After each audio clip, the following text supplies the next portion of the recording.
Chapter 3 The Journey. The kittens were sitting at the window one morning, watching the big white snowflakes.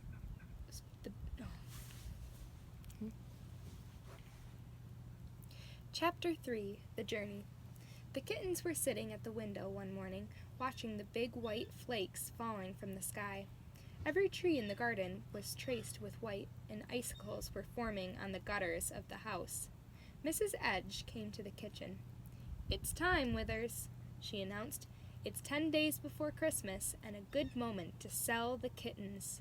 I suggest you take them to Mr. Jones's pet parlor in the village and ask him to put them in the shop window. No one can resist a kitten at Christmas time." Withers looked relieved. "Yes, ma'am, it'll be a pleasure. However," Mrs. Edge hesitated, "I think I just have to keep this little one."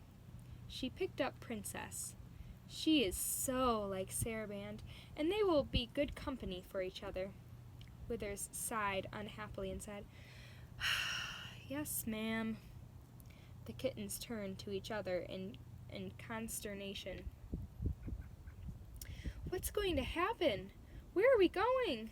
Are you coming, Mama?"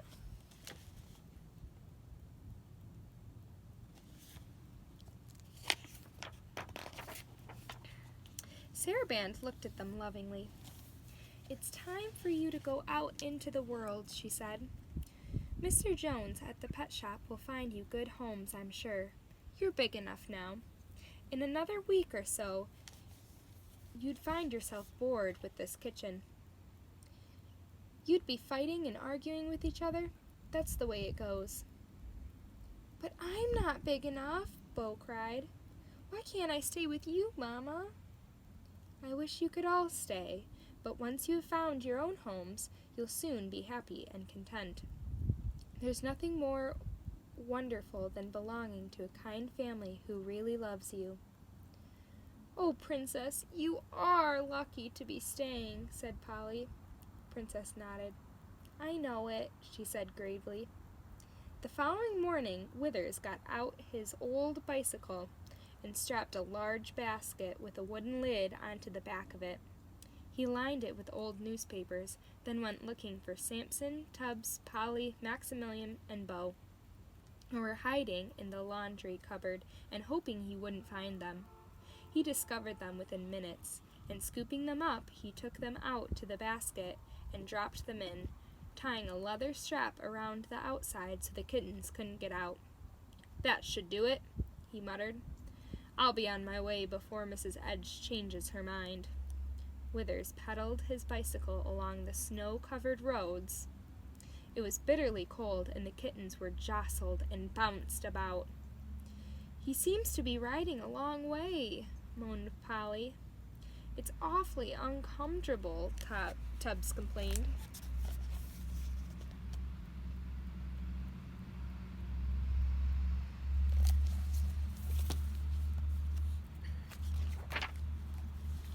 Samson tried to peer through the cracks of the basket. "I don't see anything out there but a lot of white," he observed. "I want to know what's going to happen," declared Maximilian. "The snow looked much warmer when we were indoors," Polly shivered. "Maybe this'll be an adventure and fun like Papa said," offered Bo, though she didn't sound too sure.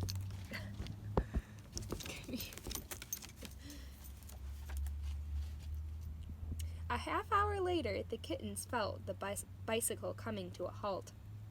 Withers dismounted and propped it against the wall. For a few minutes all was well.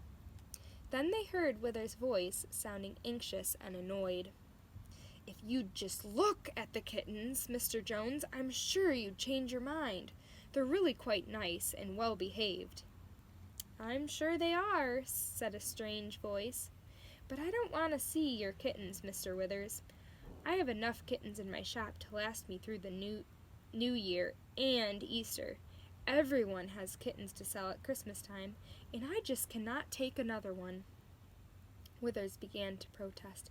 "But Mrs. Edge especially asked—" "Give Mrs. Edge my regards and apologies, As I said, I don't need any more cats.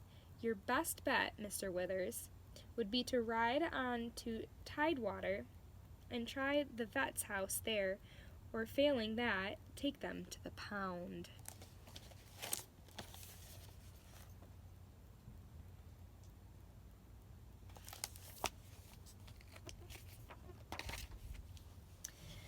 But that's 20 miles away, said Withers, shocked. Indeed it is. Good day to you now. There was a long pause, then suddenly a jarring crash as Withers kicked the bicycle hard. The kittens looked at each other, wide-eyed. Drat it, they heard him say. Drat the wretched animals, drat the snow, drat the pet shop. He angrily began to shove at his bicycle. I'm not going to ride an extra 20 miles for anyone or anything. I'll tell Mrs. Edge I left them at the pet parlor. She'll never know. Inside the basket, Maximilian gasped. I don't think he's going to take us to the vet's or anywhere else. What do you think he's going to do? Asked Samson. I don't know. What is a pound? But Bo felt her heart beating wildly, and she wished she was back home, snuggling up to Mama by the big, warm fireplace. The bicycle stopped once more. The kittens heard Withers greeting someone. He talked for a while, then said crossly, Would you believe it, Bert? The shop wouldn't take a single cat, and I'm stuck with a lot of 'em. The person who must have been Bert said, Where are they, then? In the basket? Let's have a look. Withers undid the leather strap and opened the lid. The kittens found themselves staring up at a heavy-set man with a red face. Miserable little things, aren't they? He said. What are you going to do with them? He pushed down the scrambling kittens with a rough hand. I don't know. The river, maybe, replied Withers. I'm not going to bicycle 20 miles. My youngsters would enjoy a cat, Bert said, thoughtfully. It's Christmas, and I could persuade my wife to take one. Trouble is, these are all a bit scrawny, except this fat one here. He grabbed Tubbs by the scruff of his neck and yanked him out of the basket. I'll take this one off your hands if you'd like.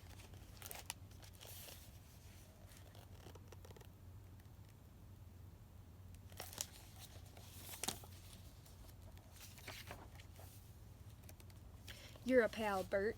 Thanks a lot. Withers flipped the lid back down on the basket and got on his bicycle again.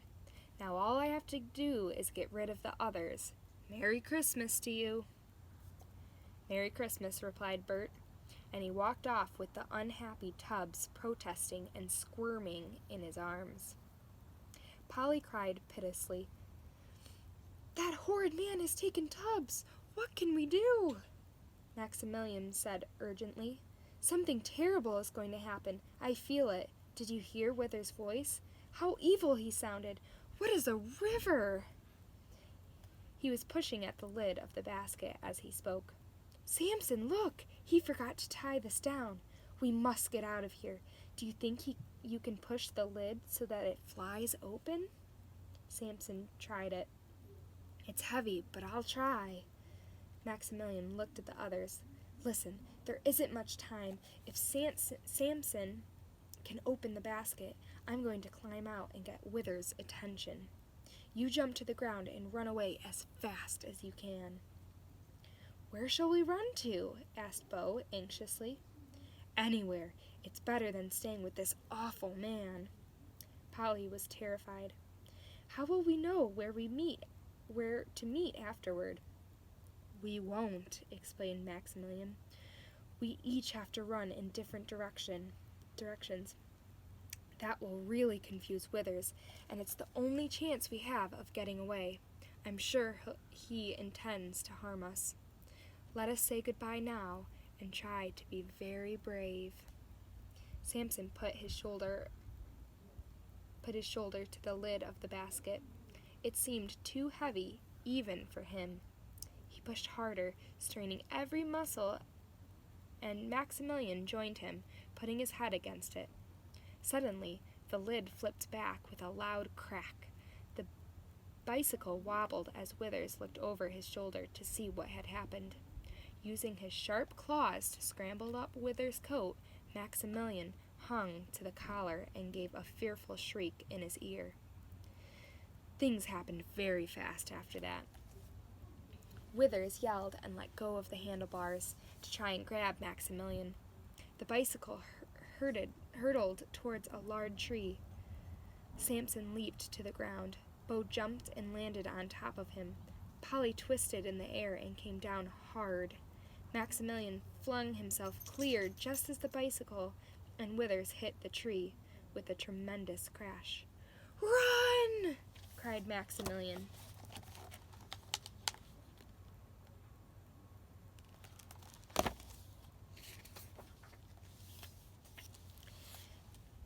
They did as they were told.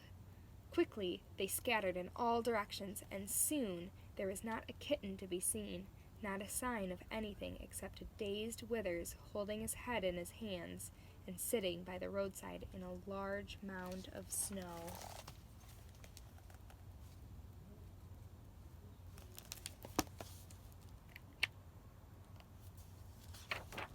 And that is the end of chapter 3.